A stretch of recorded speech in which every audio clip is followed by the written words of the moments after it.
여러분 반갑습니다. 말씀의 빛 성경 강의 시간입니다. 여러분 이런 말이 있죠. 왕은 왕관의 무게를 견딜 수 있어야 한다. 왕이 만일 왕관의 무게를 견딜 수 없다면 그 자리에서 내려와야만 합니다. 왕이 왕관의 무게를 견딘다는 것은 왕은 그냥 일반 백성처럼 그렇게 사생활적 삶을 살아가는 존재가 아니라는 것이죠.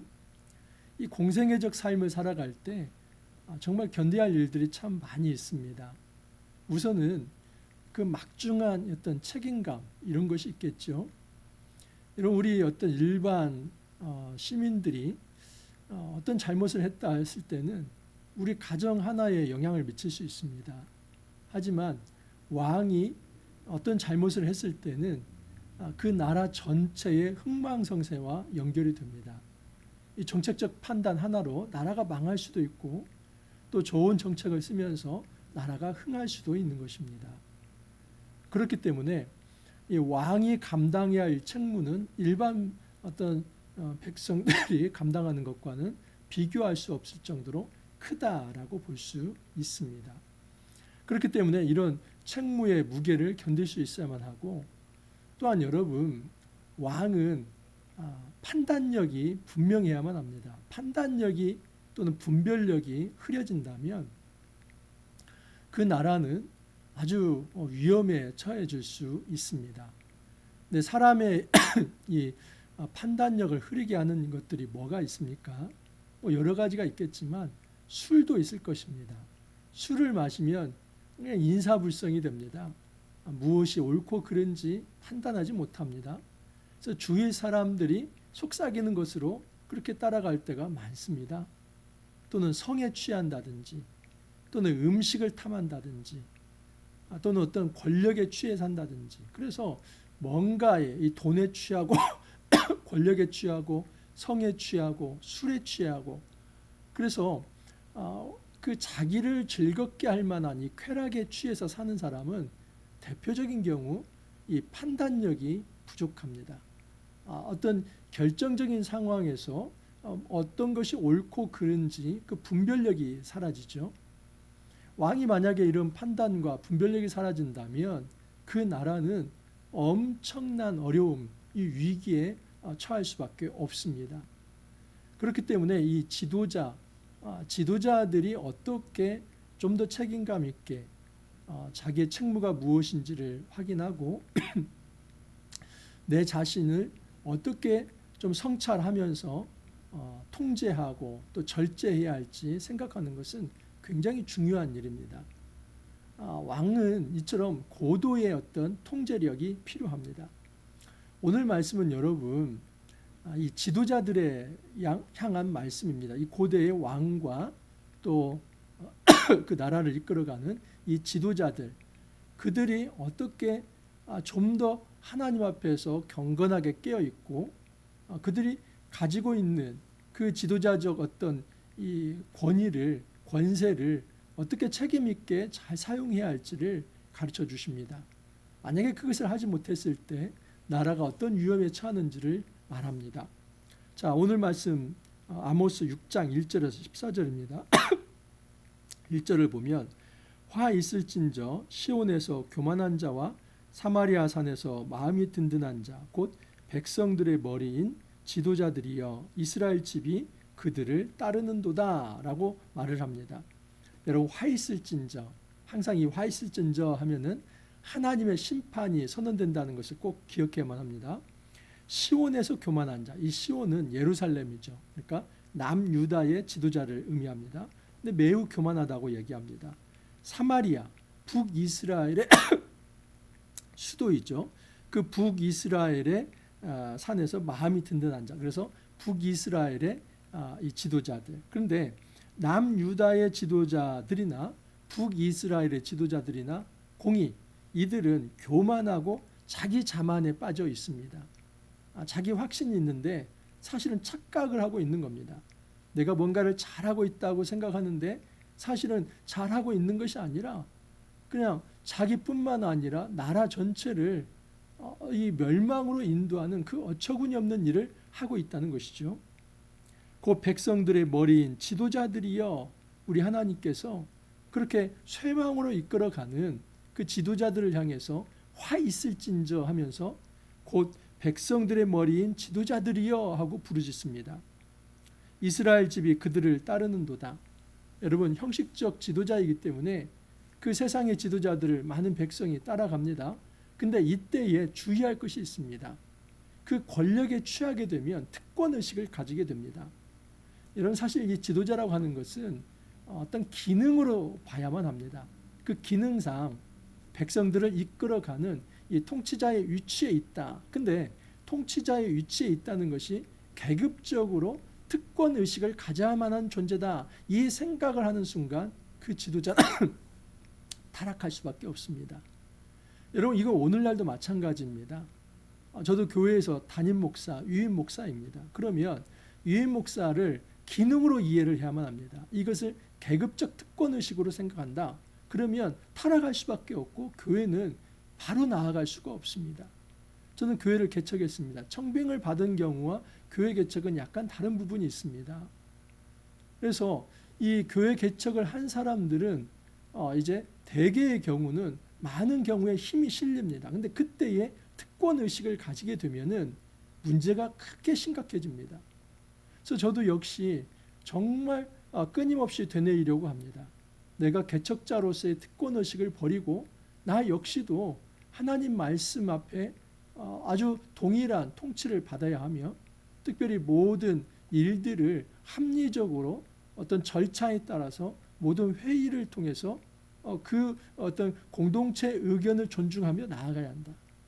그래서 개척을 했다고 해서 내 생각을 이제 앞세우면서 독재자처럼 행세하려고 한다면 교회는 여러분 바로 세워질 수 없는 것이죠. 그렇습니다. 여러분, 이 지도자는 자기가 어떤 그 위치에 올라갔을 때 특권의식을 가지면 안 됩니다. 내가 마땅히 이 정도는 행할 수 있다. 초법적 존재로서 이 법은 이런 것을 하지 말라고 하는데 내가 왕인데, 내가 이 나라의 최고 왕인데, 짐이 곧 법인데, 그래서 법 위에서 자기는 그걸 뛰어넘어서 할 수 있다고 생각을 합니다. 여러분, 그런 지도자는 망할 수밖에 없고 그런 지도자를 둔 나라는 굉장히 불행합니다. 왜냐하면 쇠망을 향해 나아가기 때문입니다. 그러면서 하나님께서 이렇게 얘기합니다. 너희는 갈레로 건너가 보고 거기에서 큰 하맛으로 가고 또 블레셋 사람의 가드로 내려가라. 이 가드는 이스라엘의 남쪽 지역이고, 그리고 하맛은 이스라엘의 이제 북쪽 지역입니다. 근데 이 하맛이라는 나라와 가드라는 나라가 있는 게 아니라 이 팔레스타인에는 그냥 이 가나안 민족들이 섞여 살지 않습니까? 그런데 이스라엘이 정복해 들어왔지만 여전히 못 쫓아낸 이 민족들, 아모리 족속들, 블레셋 족속들, 이런 족속들이 있습니다. 근데 대표적인 남쪽에 가드라고 하는 도시가 있고 하맛이라고 하는 도시가 있습니다. 지금 너희 이스라엘의 이 어떤 지도자들이요, 남유다가 되었든 북이스라엘이 되었든 전체 이스라엘의 지도자들이 한번 국토순리 한번 해보라는 겁니다. 그럼 답이 나올 거라는 거죠. 너희가 이 나라들보다 나으냐? 그렇게 물어봅니다. 이 이스라엘이 이 나라들보다 나으냐? 블레셋보다 나으냐? 하맛보다 나으냐? 결코 낫지 못하다는 겁니다. 이 말은 그 이스라엘 자체가 국토가 작다는 게 아닙니다. 그 영토가 너희보다 넓으냐? 여러분, 이 가드와 하맛이 이스라엘 영토보다 넓을 수는 없지요. 분명히 이스라엘 경내 안에 들어왔기 때문에 이스라엘의 영토가 훨씬 큽니다. 하지만 너희가 이 나라들보다 나으냐? 이 말은 그렇게 이 중심적으로 통치를 해나가야 할 이스라엘이 선한 영향력을 끼치고 있느냐? 그러지 못한다는 거예요. 그러니까 이 북이스라엘 지도자가 되었든 남유다의 지도자가 되었든 자기 착각에 살고 있는 겁니다. 그러면서 우리는 모든 일들을 잘하고 있다고 생각하는데 하나님께서 아니, 국토순리 한번 해봐라. 네가 뭐가 그렇게 잘났냐? 네가 하고 있느니 뭐가 그렇게 선한 영향력이 있느냐? 아무것도 아니라 그 얘기를 하고 있는 겁니다. 너희는 흉한 날이 멀다 하여 포악한 자리로 가까워지게 하고, 이건 굉장히 지금 그 지도자의 무능과 오판을 얘기합니다. 흉한 날이 멀다 하여, 이 말은 아직은 안 망해, 이 안일한 자세입니다. 우리가 아직은 힘이 있어. 여러분, 어리석은 지도자입니다. 분명히 지금 패망이 자기 눈앞에 이르렀는데도 괜찮아, 그 흉한 날이 아직은 멀리 있어, 그러면서도 포악한 자리로 가까이어진다 하는 것은, 포악한 자리, 이 어떤 폭력의 자세 또는 어떤 독재적 자세, 이 스탠스를 그대로 유지하고 있다는 것이죠. 지금 자기가 망할 것이 코앞에 이르렀는데도 옛날의 그 독재적인 폭력적인 압제하려고 하는 이 잘못된 이 지도자의 정신을 하나도 버리지 않고 그대로 보존하고 있다 하는 것입니다. 여러분, 이 지도자가 다음과 같은 상황이면 정말 답이 없습니다. 상하상에 누우며 침상에서 기지개 켜며, 이 상하상은 화려한 것이죠. 이 코끼리 상하가 얼마나 여러분 귀합니까? 이스라엘은 코끼리가 없는데 아마 이 인도에서 수입해 왔을지도 모르고, 그래서 그 상하 침대에서 기지개 켠다, 게을러 빠져 있고 늦잠 자고, 그래서 화려한 삶을 추구한다는 것이죠. 양떼에서 어린 양과 우리에서 송아지를 잡아서 먹고, 얼마나 풍요를 누립니까? 탐식입니다. 그냥 먹는 거 좋아합니다. 그래서 양 잡아먹고 송아지 잡아먹으면서 호의호식하는 거죠. 그런 것만 좋아합니다. 비파 소리에 맞추어 노래를 지절거리며 다윗처럼 자기를 위하여 악기를 제주하며, 그래서 이 다윗은 사실은 하나님을 찬양하죠. 그런데 그런 게 아니라 자기 흥을 돋구는 그 음악을 만들어서 이 쾌락과 유흥에 빠져 산다는 것이죠. 대접으로 포도주를 마시며, 문제 이겁니다. 술을 좋아합니다. 그래서 대접으로 포도주를 마시며 술에 취합니다. 쾌락에 빠져 있습니다. 여러분, 이렇게 술에 취한 지도자가 어떤 판단력과 분별력을 가질 수 있겠습니까? 그냥 판단력 제로이죠. 고대에서는 왕은 여러분 재판장입니다.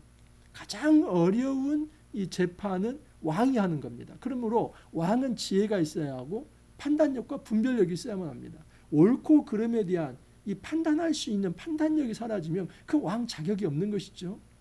그러려면 여러분, 이 독주, 포도주 좋아하면 되겠습니까? 술 먹으면서 흥청거리는데 어떻게 옳고 그름을 제대로 재판할 수 있겠습니까? 그래서 지금 이 대접으로 포도주를 마시며 하는 것은 왕 자격이 없는 것이죠. 귀한 기름을 몸에 바르면서, 여러분, 지도자들만이 이렇게 자기를 권세 있게 꾸밀 수 있습니다. 기름 바르면서 그 어떤 지도자들의 어떤 폼을 내고 있는 것이죠. 하지만 이 나라를 위해서 일은 하지 않습니다. 요셉의 환난에 대하여는 근심하지 아니하는 자로다. 창세기 요셉은 어디 나라 총리였습니까? 애굽의 총리였죠. 여러분, 애굽의 총리였을 때 이 요셉은 비록 이방 나라의 공직자였지만 아주 지혜로웠습니다. 바로가 꿈 이제 7년 풍년과 7년 흉년, 이 해석을 다 하지 않습니까? 그래서 바로가 이 요셉에게 총리자를 줍니다. 그럴 때 7년 풍년이 들었을 때 그냥 다 창고에다가 잘 저장해 놓습니다. 그래서 7년 흉년을 대비합니다. 이게 나라를 위해서 하는 일이죠. 그것이 바로 요셉의 환난에 대하여는 근심하지 아니한다. 이 말은 요셉, 이 과거에 이 너희들의 조상격인 이 요셉은 이처럼 자기가 공직을 맡았을 때 최선을 다해서 나라를 위해서 일했지만 너희들은 흥청망청하고 쾌락에 빠지고 자기 사생활만 추구하고 유흥에 빠져 살면서 그 판단력이 흐려졌을 때, 그러면서 자기 몸만 챙기느라 정작 나라 일은 하지 않는다는 것이죠. 이런 지도자들 여러분 아웃입니다. 그러므로 그들이 이제는 사로잡히는 자 중에 앞서 사로잡히리니 기지개 켜는 자의 떠드는 소리가 그치리라. 그래서 그들은 사로잡히는 자 중에 앞서 사로잡히리라. 이 포로 중에서도 포로가 될 것이다. 여러분, 모든 권력 다 쇠망하는 때가 있습니다. 그때 여러분, 내려가는 길에서 정말 명예롭게 내려간다면 그 사람은 잘 살아온 것입니다. 근데 그 쇠망하는 길에서 만약에 추하게 포로로 끌려가서 마지막을 치욕스럽게 살아간다면 올라간 만큼 더 욕된 인생이 될 것입니다. 자, 하나님께서 이제 심판의 엄위함을 보여주시는데 8절 이하입니다. 만군 하나님 여호와의 말씀이니라. 주 여호와가 당신을 두고 맹세하셨노라. 내가 야곱의 영광을 싫어하며 그 궁궐들을 미워함으로 이 성읍과 거기에 가득한 것을 원수에게 넘기리라. 이거 앞에서 나온 겁니다. 사로잡힌 자 중에 앞서 사로잡히리라. 너희가 포로가 되어서 대적에게 넘겨질 거라 하는 것이죠. 한 집에 10사람이 남는다 하여도 다 죽을 것이라. 한 집에 10사람이 남았습니다. 많이 남은 것도 아닙니다. 그런데 다 죽을 것이다. 그러니까 모든 집안이, 모든 나라가 완전한 패망을 맛보게 될 것이다. 근데 더 슬픈 것은 정말 이 더 이상 내려갈 자리가 없는데 그 중에서도 더 심각한 어떤 치욕이 있다 하는 것이죠. 죽은 사람의 친척 곧 그 시체를 불사를 자가 그 뼈를 집 밖으로 가져갈 때에, 여러분 이제 집안에서 사람이 죽었습니다. 그러면 이제 화장해서 처리를 하려고 하는데, 그런데 뭐라고 얘기하냐면 이제 그 집 깊숙한 곳에 있는 자에게 묻기를 아직 더 있느냐, 그러니까 이 집에 더 죽은 사람이 있느냐 할 때 그때 이런 대답을 한다는 겁니다. 없다. 그러면서 그가 또 말하기를 잠잠하라. 우리가 여호와의 이름을 부르지 못할 것이라. 함부로 너희들 여호와의 이름을 지금 얘기하지 마라. 여호와가 심판해서 우리가 이렇게 하나도 남김없이 다 심판을 받아서 죽게 되었는데, 지금 이 순간에 여호와의 이름을 말하면서 살아있는 우리조차 죽을까 하노라. 그 두려움을 표현하는 것입니다. 보라, 여호와께서 명령하심으로 타격을 받아 큰 집은 갈라지고 작은 집은 터지리라. 큰 집 작은 집 할 거 없이 모든 집이 다 패망에 이르게 됩니다. 여러분 이것이 바로 지도자가 잘못 썼을 때 그 나라 전체가 폭삭 망가지는 모습을 하나님께서 말씀하시는 것입니다. 말들이 어찌 바위 위에서 달리겠으며 소가 어찌 거기서 밭갈겠느냐. 여러분 이건 상식 아닙니까? 말들이 땅 위에 달리지 그냥 뭐 바위산을 말들이 그렇게 일부러 달리지 않습니다. 너무 위험한 일이죠. 소가 어찌 거기에서 밭갈겠느냐. 여러분 소가 이 바위를 밭갈 수 있습니까? 이건 너무 비상식적이고 비이성적이고 비합리적인 겁니다. 그러니까 말이나 소도 그냥 자기 본분에 맞는 이 상식적인 일을 한다는 것이죠. 근데 사람인 너희들은 말이나 소만 또 못하게 어떻게 그렇게 비상식적인 일을 하느냐. 정의를 왜 그렇게 왜곡시키느냐. 그 얘기를 하는 겁니다. 그런데 너희는 정의를 쓸개로 바꾸며 공의의 열매를 쓴쑥으로 바꾸며, 이 쓸개는 아주 독을 의미합니다. 여기 쓴쑥도 마찬가지입니다. 한마디로 정의와 공의, 어제 말씀을 드렸죠. 미시파트, ጼ덱, 이것은 이 하나님의 사랑과 정의가 오묘하게 연결이 되어서 가장 약한 존재들조차도 하나님의 이 공의의 손길 속에서 살아갈 수 있는 사회, 이게 정의로운 사회라고 말씀을 드렸습니다. 그런데 그 정의를 지금 쓸개로 만들고 쓴쑥으로 만들어서 이 생명이 약동해야 할 그 사회가 죽음의 사회가 되어버렸다. 정의가 완전히 사라져서 그곳에는 피바다가 되었다. 그 얘기를 하는 것이죠. 지도자가 잘못 썼을 때에 이 정의가 사라져 버립니다. 옳고 그름이 없어져 버리는 것입니다. 허무한 것을 기뻐하며 이르기를 우리는 우리의 힘으로 뿔들을 취하지 아니하였느냐 하는도다. 이게 문제입니다. 이 지도자들은 자기 착각 속에서 살아갑니다. 허무한 것을 기뻐하며, 이 허무한 것은 아무것도 아니라는 것이죠. 그러니까 제3자가 볼 때 이루었다고 내놓은 그 어떤 업적들이라고 하는 것이 아무것도 아닙니다. 그런데 우리는 우리의 힘으로 뿔들을 취하지 아니하였느냐. 이 뿔은 업적을 얘기합니다. 내가 내 힘으로 이런 위대한 업적을 이뤘다. 그런데 제3자가 볼 때 너무나 허무한 것입니다. 그러니까 이 갭이 너무 큰 것이죠. 이 잘못된 지도자들, 하나님을 떠난 지도자들은 자기들이 잘 살고 있고 자기들이 큰 업적을 이뤘다고 하지만은 아무것도 아니고 물거품과 같은 그런 안개와 같은 아침 이슬처럼 그냥 해 뜨면 사라질 그거 하나 일어났다는 겁니다. 근데 지도자들은 자기 성찰 능력이 없기 때문에 지금 얼마만큼 자기들이 잘못되었는지를 돌아볼 줄 모르면서 그 상황 속에서도 자기 업적을 자랑하고 있다는 것이죠. 만군의 하나님 여호와의 말씀이니라. 이스라엘 족속아, 내가 한 나라를 일으켜 너희를 치리니 그들이 하맛 어귀에서부터 아라바 시내까지 너희를 학대하리라 하셨느니라. 한 나라, 아마도 아수르가 되겠지요. 또 이제 남쪽 유다는 바벨론이 되겠고, 그 나라들을 일으켜서 너희를 칠 것이다. 왜요? 이 지도자의 잘못으로 하나님께서 그 이제 백성들이 다 우상을 좇고, 그리고 이제 패역한 삶을 살며 불의한 삶을 살면서 무고한 피를 흘리는 그런 어떤 무정하고 비정한 불의한 사회가 되었을 때, 정의가 사라진 사회가 되었을 때, 죽음의 사회가 되었을 때 하나님이 그 사회를 다른 나라에 그냥 넘겨버리겠다, 그렇게 말씀을 합니다. 하나님 우리 대한민국에도 경고하십니다. 여러분, 지도자는 지도자로서의 위치가 있습니다. 이것은 결코 계급적 특권을 말하는 게 아닙니다. 그 기능에 있어서 정말 그 지도자는 존귀와 명예를 얻고 있는 자리이기 때문에 거기에 걸맞는 삶을 살아야만 합니다. 우선은 다른 사람들보다도 더 부지런해야만 합니다. 더 자기 성찰이 되어 있어야 하고, 좀 더 이제 의미 있게 미래를 먼저 내다보면서 그렇게 한 걸음 한 걸음 나아가야만 합니다. 내 안에 있는 이 책무가 크다는 것을 인식하면서 지도자이기 때문에 그걸 감당해야겠다는 각오가 있어야 하죠. 또 하나는 자기 절제 능력이 있어야만 합니다. 나의 어떤 이 지도력, 판단력을 흐리게 할 만한 것들을 절제할 수 있어야만 합니다. 여러분, 인간의 눈을 흐리게 하는 것, 돈 있습니다. 성이 있습니다. 술이 있습니다. 이 잘못된 사람들과의 이 만남이 있습니다. 여러분, 이 모든 것들을 좀 절제할 수 있어야 한다는 것이죠. 그러니까 자기 통제 능력이 없으면 사실 지도자 위치에 오르면 안 됩니다.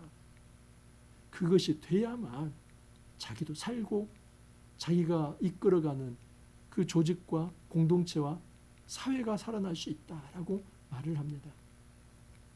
우리가 이 대한민국 사회를 위해서 함께 기도하길 바랍니다. 하나님께서 정의를 이 땅에 강물같이 흘려 보내주셔서 뒤틀렸던 모든 것들이 이제 제자리로 잘 돌아올 수 있도록 은혜를 주십시오. 그리고 한국교회가 먼저 깨어서 각성하며 회개하며 하나님 앞에 먼저 우리가 정말 이 영적 지도력을 잘 보여줌으로써 이 한국 사회가 잘 세워지도록 함께 기도했으면 합니다. 같이 한번 기도합니다. 하나님 아버지, 감사합니다. 백성의 우두머리인 지도자들이여 하면서 하나님께서 지도자들의 이 책무가 얼마나 큰지, 그들의 타락이 얼마나 치명적인 결과를 초래하는지를 가르쳐 주셨습니다. 우리가 작은 지도자들입니다. 교회 공동체에서, 가정에서, 또 사회에서 영적 지도력을 행사하는데, 주님, 우리가 이 공생애적 삶을 살아갈 때에 우리에게 맡겨진 이 책무에 정말 너무 부담 가지면서 그것을 회피하려기보다는 좀 더 영적으로 깨어서 부지런함으로 잘 감당할 수 있게 해주시고, 이 일들을 감당하기 위해서 절제할 일들이 있다면 마음으로 잘 통제하면서 절제할 수 있는 그런 절제력도 하나님 허락하여 주옵소서. 주님 감사하옵고 예수님 이름으로 기도합니다. 아멘. 여러분, 이번 한 주간도 참 중요한 또 시간들이 흘러가고 있습니다. 우리 사회를 위해서 함께 기도하기를 바랍니다. 내일 또 기쁨으로 찾아뵙도록 하겠습니다.